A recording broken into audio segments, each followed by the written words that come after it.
Sir நிகழ்ச்சியில கலந்துக்கிட்டீங்க, கொஞ்சம் பின்னாடி வாங்க. ஆமாங்க, எல்லாமே பார்த்த அற்புதம், வசீகரம். இது வந்து கலைஞருடைய சமாதின்னு சொல்றதை விட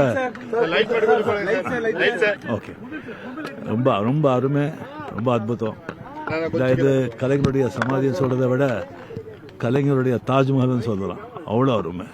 ரொம்ப நன்றி, ரொம்ப நன்றி சார். நீங்க பார்த்த விஷயம் என்ன சார்? இதுல ரொம்ப உங்களுக்கு பிடிச்சிருந்த விஷயம் என்ன சார்? எல்லாமே இங்க ஒரு ட்ரீம் வேர்ல்டு மாதிரி இருக்கு. யா, தேங்க்யூ வெரி மச். போலாம். சார் நிகழ்ச்சியில கலந்துக்கிட்டீங்க, கொஞ்சம் பின்னாடி வாங்க. ஆமாங்க, எல்லாமே பார்த்த அற்புதம், வசீகரம். இது வந்து கலைஞருடைய சமாதின்னு சொல்றதை விட ஓகே, ரொம்ப ரொம்ப அருமை, ரொம்ப அற்புதம். இது கலைஞருடைய சமாதின்னு சொல்றதை விட கலைஞருடைய தாஜ்மஹல்னு சொல்லலாம். அவ்வளோ அருமை. ரொம்ப நன்றி, ரொம்ப நன்றி சார். நீங்க பார்த்த விஷயம் என்ன சார்? இதுல ரொம்ப உங்களுக்கு பிடிச்சிருந்த விஷயம் என்ன சார்? எல்லாமே இங்க ஒரு ட்ரீம் வேர்ல்டு மாதிரி இருக்கு. யா, தேங்க்யூ வெரி மச். போலாம். Thank you sir.